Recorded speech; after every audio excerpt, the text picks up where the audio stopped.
Hello दोस्तों, कैसे हो? आपका स्वागत है त्रिपान स्टडी सेंटर में। आज जो हम करने जा रहे हैं class 12 CBSE NCERT political science यानी 12वीं कक्षा का जो है राजनीति विज्ञान काफ़ी महत्वपूर्ण है। और हमारा चैप्टर जो आया है अंतर्राष्ट्रीय संगठन यानी इंटरनेशनल ऑर्गेनाइजेशन। आज जो हम यहाँ पर करने जा रहे हैं काफ़ी महत्वपूर्ण रहेगा। यानी सीबीएसई एनसीईआरटी के अंतर्गत जो बुक है उसमें मेन जो पॉइंट है उस पर हम डिस्कस करेंगे, एनालाइज करेंगे और हर एक बात पर जो है विस्तार पूर्वक चर्चा करेंगे। और ये काफ़ी महत्वपूर्ण रहेगा आपको एग्ज़ाम व्यू से, क्योंकि यहाँ पर हम पॉइंटों को जो है एनालाइज करेंगे। और सबसे बड़ी बात है कि ये पॉइंट जो होंगे आपको हिंदी इंग्लिश दोनों ही माध्यम में बताए जाएंगे, जो कि काफ़ी महत्वपूर्ण रहेगा। समझाया तो जाएगा ही जाएगा, प्लस ये आपके अक्षर भी सामने दिखेंगे, तो ये काफ़ी महत्वपूर्ण आपके लिए बन जाता है। लेकिन ये पॉइंट सब करने से पहले एक बात जो मैं हमेशा कहता हूँ, जिसको आपको सोचना भी चाहिए, विचार भी करना चाहिए और इवन अमल भी करना चाहिए, वो ये है कि जब भी वीडियो देखिए पूरा देखिए, क्योंकि अधूरा जानकारी सदैव खतरनाक होता है। साथ में एक इम्पोर्टेंट बात ये भी रहता है, अगर आप पहली बार वीडियो देख रहे हो तो लाइक शेयर सब्सक्राइब करना मत भूलना, क्योंकि दोस्तों लाइक कीजिएगा तो बनाने वाले का मनोबल बढ़ता है, सब्सक्राइब कीजिएगा तो इससे ये होता है कि जब भी मैं कोई वीडियो डालूंगा उसका नोटिफिकेशन आपको समय रहते मिल जाएगा। और देखिए शेयर का मतलब ये होता है कि आपके थ्रू ना जाने किन बच्चों को हेल्प मिल जाए, ये आप भी नहीं जानोगे, इसलिए जो है आप शेयर जरूर करो, ठीक है। व्हाट्सएप स्टेटस पे भी लगाओ। दोस्तों एनएसएस सेंटर जो कई मानने में बहुत से बच्चों के लिए हेल्पफुल है, चाहे वो 8th क्लास हो, 9th 10th 11th 12th हो, चाहे वो NIOS बोर्ड के बच्चे हों, ठीक है, चाहे BA MA के बच्चे हो, सभी क्लासों के लिए कुछ ना कुछ जो है त्रिपान एनएसएस सेंटर में उपलब्ध है। तो इसलिए आपके लिए ज़रूरी है कि आप सब्सक्राइब करके इसको चैनल को जो है सेव कर लो, नहीं तो बाद में अगर रिसर्च करोगे तो शायद आपको ये चैनल प्राप्त ना हो। तो इसलिए सोचना नहीं, विचार नहीं करना है, सब्सक्राइब करके जो है अपने पास सेव करना है। दोस्तों ये तो बात था आपके लिए, लेकिन आप देखते हैं हमारा आज टॉपिक क्या है।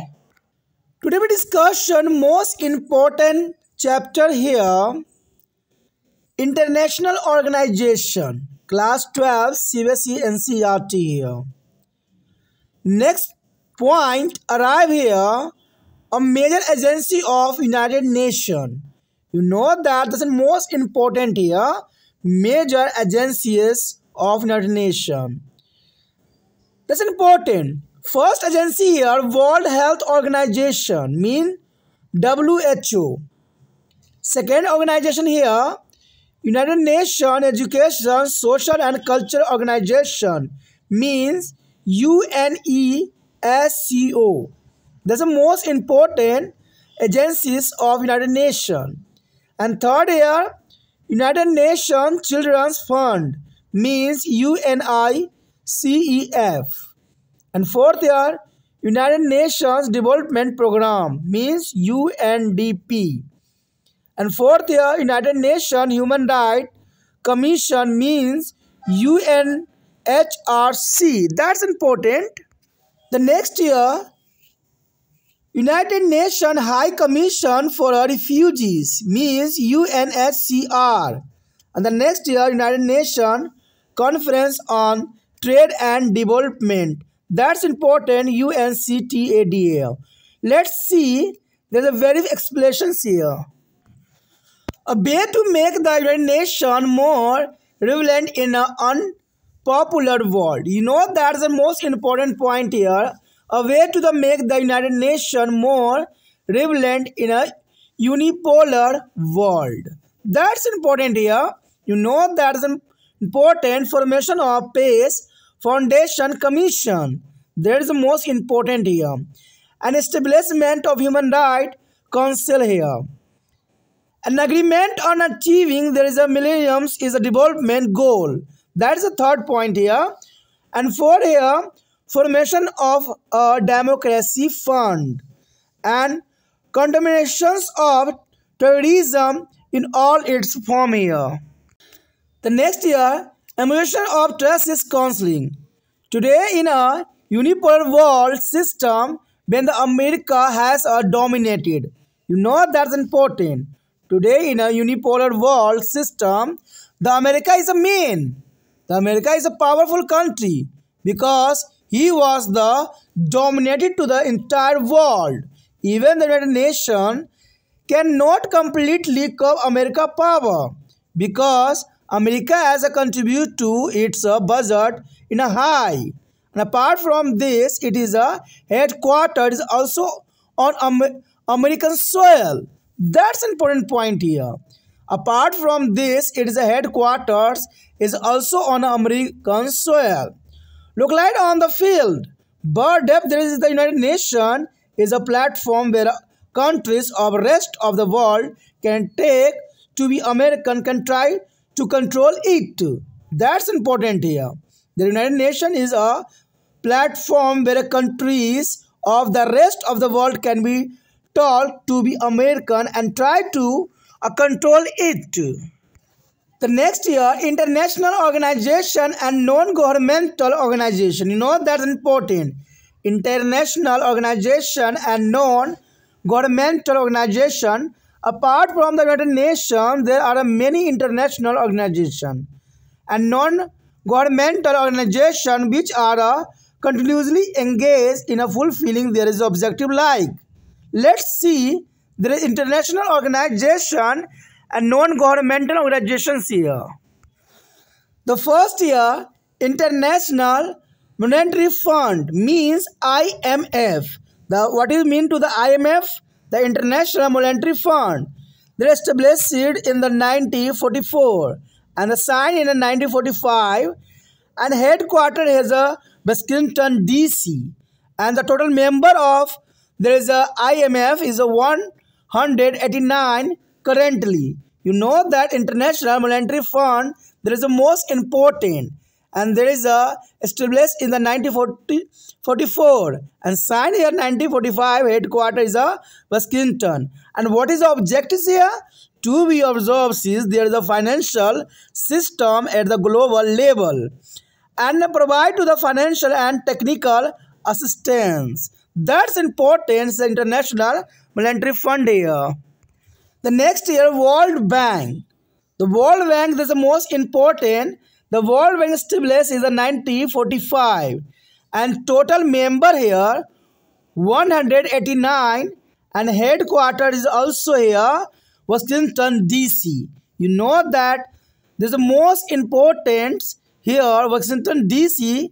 There is a World Bank here and objective here the work for human development like education and health and the agriculture and rural development, environmental protection and infrastructure and good governance. You know that the World Bank is play a crucial role on the old world here. The next year, World Trade Organization means WTO. The WTO means the World Trade Organization that established in the 1995. Earlier, it is used to be a GATT, means GATT, means General Agreement on Trade. And the headquarters here, Geneva, and total member here, 164. That's important. And objective here, this international organization decided the rules of global trade. It's a World Trade Organization that decided the rules of global trade. That's important objectives here. The next year, International Atomic Energy Agency means IAEA. The IAEA is here International Atomic Energy Agency. The organization seeks to promote the peaceful use of nuclear energy and prevent its use for a military purpose. That's important. The organization seeks to promote the peaceful uses of the nuclear energy and prevent its use for a military purpose. And the next year, AMSAT International. You know that Amnesty is international here. Established is in 1961. There are 1961 and headquarters here London. An objective here it is a voluntary organization. It is a voluntary organization. That's important here. The next year, Human Rights Watch. The Human Rights Watch, that's the most important HRW. You know that established here in 1979 and headquartered here in New York. That's the most important, the headquartered New York An objective this voluntary organization is also on international voluntary organization and advocating the human rights and doing research and related to them. That's important. And the next year, International Red Cross Society. International Red Cross Society, that's important. These societies help all the victims of war and internal violence and enforce rules are promoting arms of violence. That's important here. And also is the Greenpeace here. The Greenpeace Foundation. The Greenpeace Foundation established in the 1971 and worked to sensitize the world community to both there is an environment and to put a pressure on making law for the environmental protection. The environment protection, that's the most important. Greenpeace Foundation, that's important here. यहाँ पर जो हम chapter कर रहे हैं काफ़ी महत्वपूर्ण है। अंतर्राष्ट्रीय संगठन, क्लास 12वीं CBSE NCERT पॉलिटिकल साइंस यानी राजनीति विज्ञान के जो हमारे समक्ष पॉइंट आया है काफ़ी महत्वपूर्ण है। और ये सारे पॉइंट जो है NCERT पे आधारित है। अगर जो बच्चा इस पॉइंटों को अच्छे समझ लेता है उसके लिए जो है पूरा चैप्टर क्लियर हो जाएगा। और इसी बेस पे त्रिपाण स्टडी सेंटर ने यहाँ पर पॉइंट व्यू सारी बातों को लाया है जो कि काफ़ी महत्वपूर्ण है। और इसी के अंतर्गत हमारा अगला पॉइंट जो आया है वो काफ़ी महत्वपूर्ण है एग्ज़ाम व्यू से। यहाँ पर त्रिपाण स्टडी सेंटर आपको विश्वास दिलाता है कि जो ये पॉइंट सब हैं अगर आप अच्छे से कर लेते हो तो वो आपके लिए काफ़ी महत्वपूर्ण हो जाएगा और एग्ज़ाम में इससे अधिक कुछ भी नहीं आएगा। ये आपको भी यकीन हो जाएगा जब ये वीडियो आप पूरा देखिएगा तो समझ में आ जाएगा। और वीडियो पूरा देखना ज़रूरी होता है क्योंकि ये पॉइंट व्यू बने होते हैं तो हर पॉइंट को देखना महत्वपूर्ण रहता है। हमारा जो अगला पॉइंट आया है काफ़ी महत्वपूर्ण है कि संयुक्त राष्ट्र संघ की प्रमुख एजेंसियाँ, संयुक्त राष्ट्र संघ की प्रमुख एजेंसियाँ कौन कौन सी थी, ये काफ़ी महत्वपूर्ण रहता है। देखा जाए तो प्रथम तो हमारे समक्ष यही है कि विश्व स्वास्थ्य संगठन यानी WHO जो होता है विश्व स्वास्थ्य संगठन जो कि काफ़ी महत्वपूर्ण ऑर्गेनाइजेशन है। इसके बारे में हम आगे विस्तार पूर्वक चर्चा भी करेंगे। उसके पश्चात है संयुक्त राष्ट्र शैक्षिक सामाजिक एवं सांस्कृतिक संगठन जिसको हम UNESCO के नाम से जाने जाते हैं जो कि काफ़ी महत्वपूर्ण है। उसके पश्चात आता है संयुक्त राष्ट्र बाल कोष यानी बच्चों के लिए ये कोष बनाई गई जो कि काफ़ी महत्वपूर्ण है। इसको हम UNICEF के नाम से भी जानते हैं यानी संयुक्त राष्ट्र बाल कोष। उसके पश्चात आता है संयुक्त राष्ट्र विकास कार्यक्रम जिसका अर्थ होता है UNDP का अगर पूरा नाम देखें तो संयुक्त राष्ट्र विकास कार्यक्रम। उसके बाद पश्चात आता है UNHRC जिसे हम संयुक्त राष्ट्र मानव अधिकार आयोग कहते हैं जो कि काफ़ी महत्वपूर्ण यहाँ पर अपना जो है रोल अदा करता है। उसके पश्चात आता है UNHCR, इसको हम संयुक्त राष्ट्र शरणार्थी उच्च आयोग कहते हैं जो कि काफ़ी महत्वपूर्ण है। और ये सारे फुल फॉर्म के रूप में एग्ज़ाम में एक नया क्वेश्चन जरूर आपको आएगा, ये आपको भी विश्वास होगा।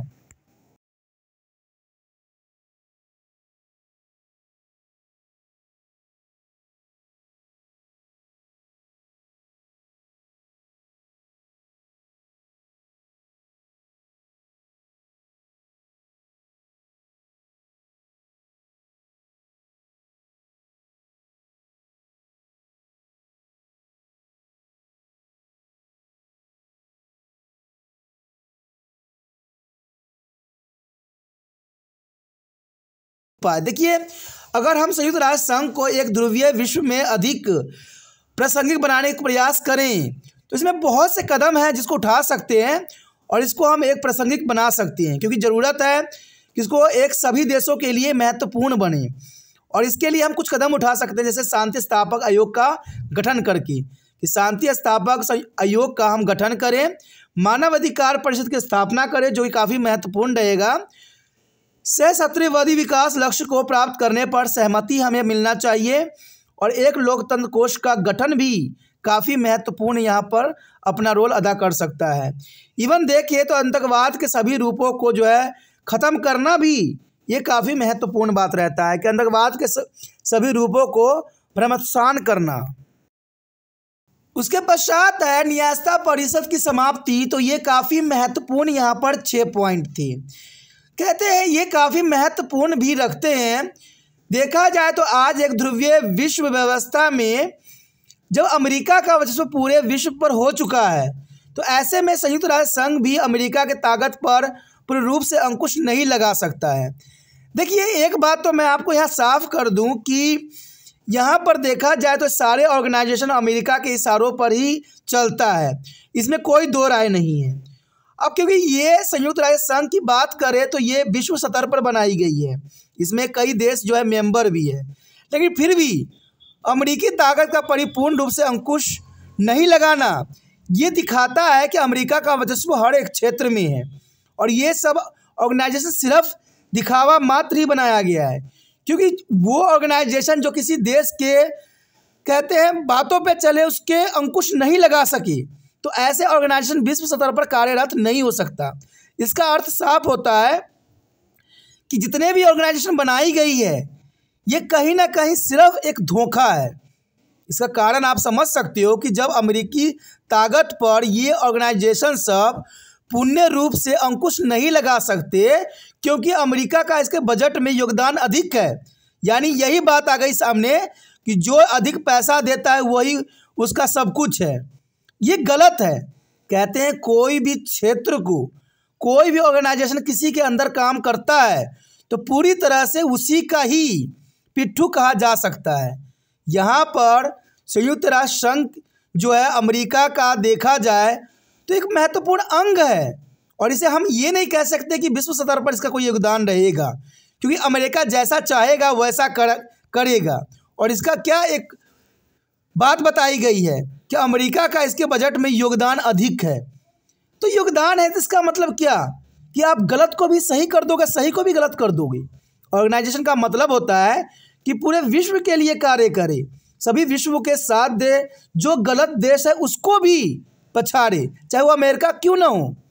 तो यहाँ पर अगर अमेरिका की ताकत पर अगर संयुक्त राष्ट्र संघ जो है अंकुश नहीं लगा सकता, तो इसका अर्थ है कि इनका जो है प्रभुता खत्म हो चुकी है। संयुक्त राष्ट्र संघ का जो है प्रभुता खत्म हो गई है और ये सिर्फ अमेरिका के लिए ही काम करता है। इसके अतिरिक्त इसका मुख्यालय भी अमेरिका भूपृष्ठ पर स्थित है। देखिए अमेरिका ने सबसे बड़ी चाल चली थी। उनको पता था कि जिसके घर में जो सामान चला जाता है वही उसका सब कुछ होता है, इसलिए सारे मुख्यालय जो थे वो सभी के सभी अमेरिका पृष्ठभूमि पर ही बनाए गए कि जब चाहे अमेरिका इस पर दबाव डाल के अपना उल्लू सीधा कर सके। और इस बात की मंशा पूरा विश्व ने नहीं समझ सका, क्योंकि देखा जाए तो पूरा विश्व को जो है यहाँ अमेरिका ने आँख में धूल झोंकी। और धूल भी क्यों नहीं झोंकेगा, कहते हैं पूरे विश्व के लोग समझ वाली काम तो करते ही नहीं हैं। जब उनको पता था कि अमेरिका सारे के सारे मुख्यालय जो है अपने ही पृष्ठभूमि पर स्थित कर रहे हैं, तो इसका मतलब है कि उन सारे ऑर्गेनाइजेशन पर अमेरिका का ही वर्चस्व स्थापित रहेगा। और ऐसा ही हुआ कि सारे मुख्यालय अमेरिका में है और अमेरिका के कोई भी कार्य में ये सारे संगठन जो है किसी प्रकार की अंकुश नहीं लगा सकते। परंतु इसके बावजूद संयुक्त राष्ट्र संघ वे मंच है जहां अमेरिका से शेष विश्व के देश वार्ता करके उस पर नियंत्रण रखने का प्रयास कर सकते हैं, लेकिन ऐसा होगा ही नहीं। कहते हैं ये सिर्फ बातें लिखी है कि इसके वार्ता करके जो है मुझ पर नियंत्रित रख सके। अमेरिका पर नियंत्रण पाना किसी भी देश के लिए संभव नहीं रहेगा। कारण यही है कि सारे के सारे ऑर्गेनाइजेशन जो मुख्यालय है अमेरिका के पृष्ठभूमि पे है, और सबसे अधिक बड़ी बात है कि सभी ऑर्गेनाइजेशन को सबसे अधिक बजट मिलती है तो वो अमेरिका से ही मिलती है। तो ऐसे में कौन ऑर्गेनाइजेशन होगा जो अपनी बजट को जो है ख़राब करेगा और उसकी भूमि पर रहेगा। कहते ना किसी के भूमि पे हो रहो और उसके खिलाफ आप कुछ बोल नहीं सकते। यानी जर्नल सी बात है, मान लीजिए आप किसी घर के किराए पे हो और किरायादार होते हुए भी मालिक पे आप कैसे बोल सकते हो, संभव ही नहीं है। तो यही हालत यहाँ पर हुआ है। कहते हैं अमेरिका शेष विश्व के देश वार्ता करके उस पर नियंत्रण रखने का प्रयास कर सकती है, लेकिन ये प्रयास कभी सफल नहीं हो सकती। देखा जाए तो अंतर्राष्ट्रीय संस्थाएं एवं गैर सरकारी संगठन ये काफ़ी महत्वपूर्ण रहेगा कि हमें अंतर्राष्ट्रीय संस्थाएं और गैर सरकारी संगठन भी देखने को मिला। कहते संयुक्त राष्ट्र संघ के अतिरिक्त कई अंतर्राष्ट्रीय संस्थाएं में गैर सरकारी संगठन हैं जो निरंतर अपने उद्देश्य को पूर्ण करने में लगे होते हैं। जैसे पहला तो यही है कि अंतर्राष्ट्रीय मुद्रा कोष यानी IMF। कहते हैं अंतर्राष्ट्रीय मुद्रा कोष की स्थापना जो हुई थी 1944 में, ये रूपरेखा बनाई गई थी। यानी देखा जाए तो 1944 में इसका रूपरेखा बनाई गई थी और 1945 में हस्ताक्षर किए गए मुख्यालय जो है इसका वाशिंगटन DC में है।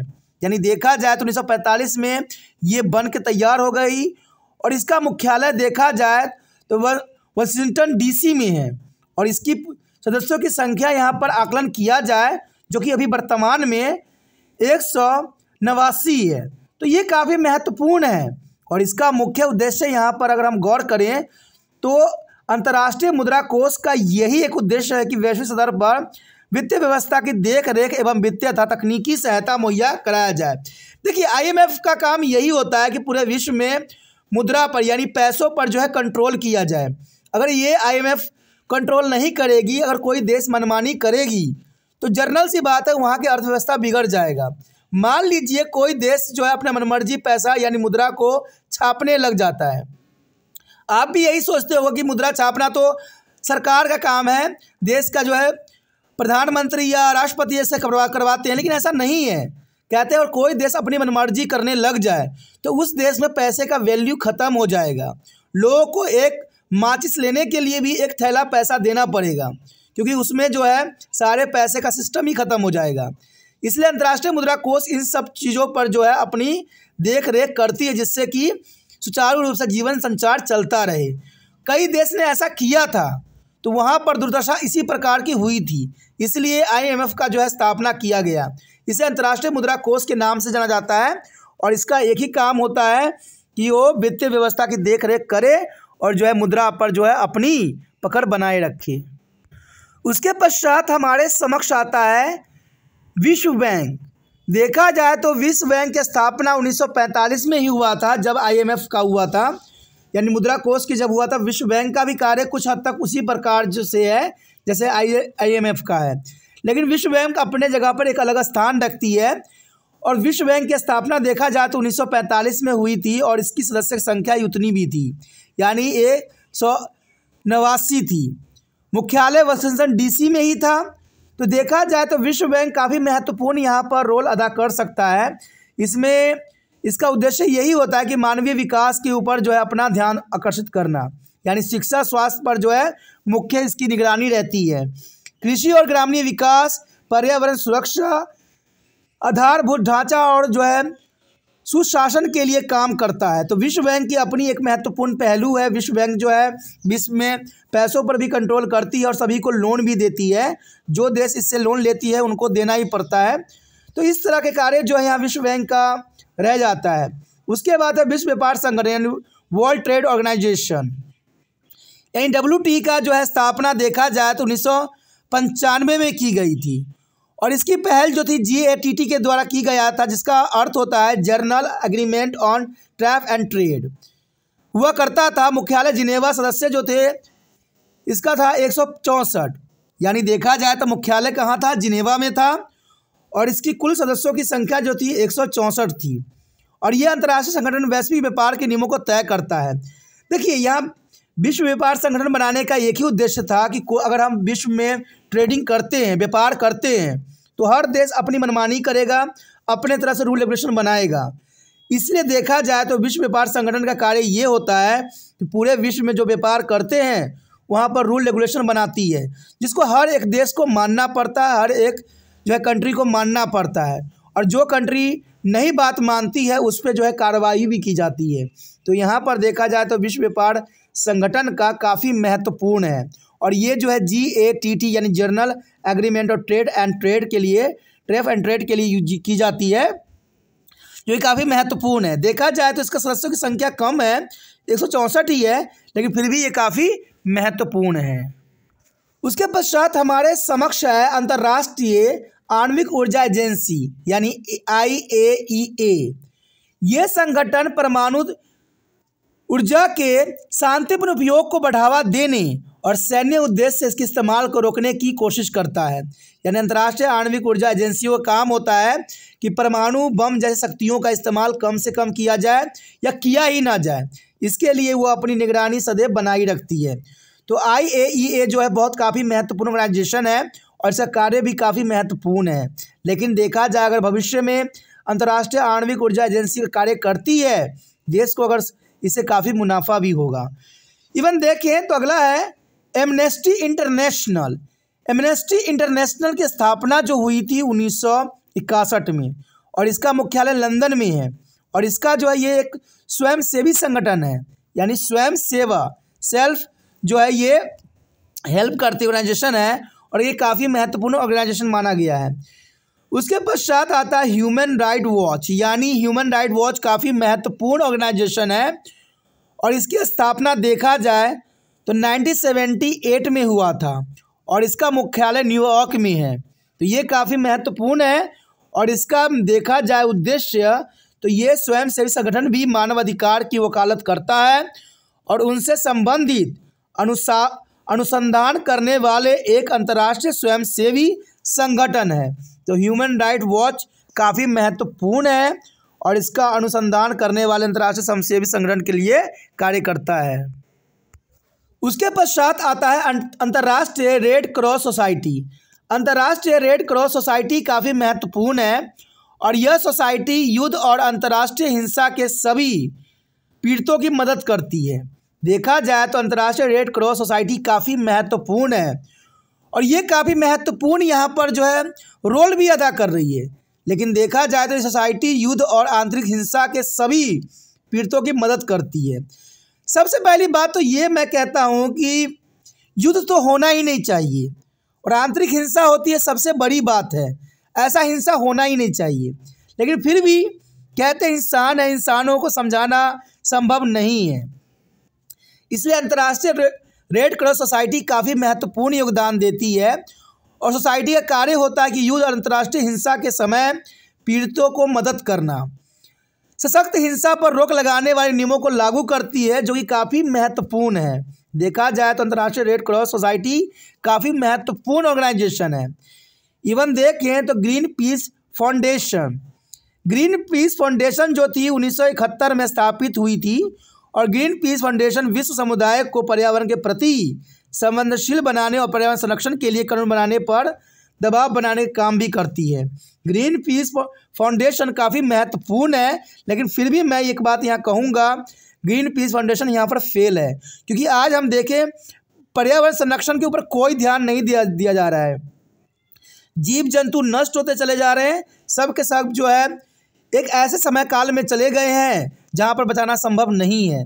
कहते हैं अगर आप ऑर्गेनाइजेशन बनी हुई है तो उसका कार्य होना चाहिए सुचारू रूप से। ग्रीन पीस फाउंडेशन जो 1971 में बनाई गई थी वो काफ़ी महत्वपूर्ण था, लेकिन ये पर्यावरण के प्रति संवेदनशील नहीं हो सकी, न पर्यावरण संरक्षण के लिए कानून बनाने और दबाव बनाने काम करती है। कहते हैं आज से ऑर्गेनाइजेशन बनाई गई है, अगर इसका कार्य सुचारू रूप से किया जाए तो हो सकता है कि हम कई तरह के पर्यावरण जो डिग्रेडेशन होती है, जो ख़त्म होता है, उससे हम बच सकें। तो देखा जाए तो हमारे कहते हैं समाज में हर तरह के जो है ऑर्गेनाइजेशन बनाई गई है, सभी चीज़ों पर जो रोक लगाई गई है, सभी चीज़ें जो है महत्वपूर्ण नियम से बंधे हुए हैं, लेकिन फिर भी हमारे समाज में हिंसा युद्ध होते रहते हैं सांप्रदायिक, तो ये चीज़ें गलत है। और दोस्तों इसी के साथ हमारा ये पॉइंटों की जो सिलसिला थी ख़त्म हो गया, पूरा चैप्टर इसमें कवर हो गया है, जो कि काफ़ी महत्वपूर्ण है। देखा जाए तो अंतर्राष्ट्रीय संगठन जो थी काफ़ी महत्वपूर्ण चैप्टर थी और यहाँ पर एग्ज़ाम व्यू से भी काफ़ी महत्वपूर्ण रहता है। तिरपान स्टडी सेंटर ने हर एक पॉइंट पे अपनी जो है विचार रखा, समझाने की कोशिश किया, जो काफ़ी महत्वपूर्ण था। अगर आप चाहते हो कि और वीडियो आपको इसी प्रकार बनता रहे और चाहते हो कि और वीडियो आपके पास आता रहे, तो आपको भी तिरपान स्टडी सेंटर का मदद करना है, जितना हो सके इस वीडियो को शेयर करना है। देखिए दोस्तों, संकोच मत कीजिए, अगर आप व्हाट्सएप स्टेटस पर लगा दीजिएगा तो इससे कुछ भी आपको नहीं जाएगा, कम से कम आपके द्वारा किसी बच्चे का हेल्प तो हो जाएगा ना। मान लीजिए अगर आपने व्हाट्सएप स्टेटस पर लगा लिया तो हो सकता है उस बच्चे को इस वीडियो की ज़रूरत था, जो एम वक्त पे आपने उसको दे दिया, तो बेशकली वो दिल से आपको धन्यवाद जरूर करेगा।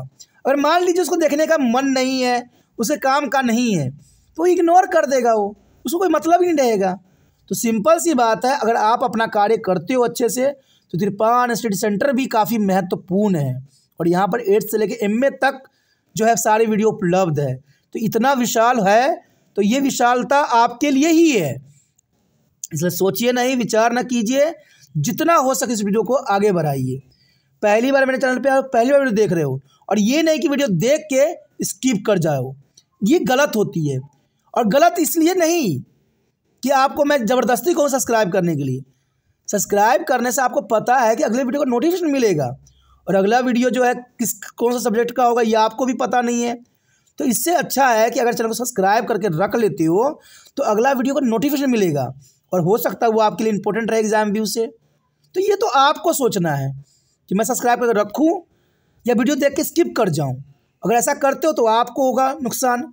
कहते हैं हमने तो अपना कार्य किया है, आप चाहे करो चाहे ना करो, ये तो आप ही जानते हो, क्योंकि आप पहली क्लास के बच्चे नहीं हो, आप +2 के हो, तो वो काफ़ी महत्वपूर्ण रखता है।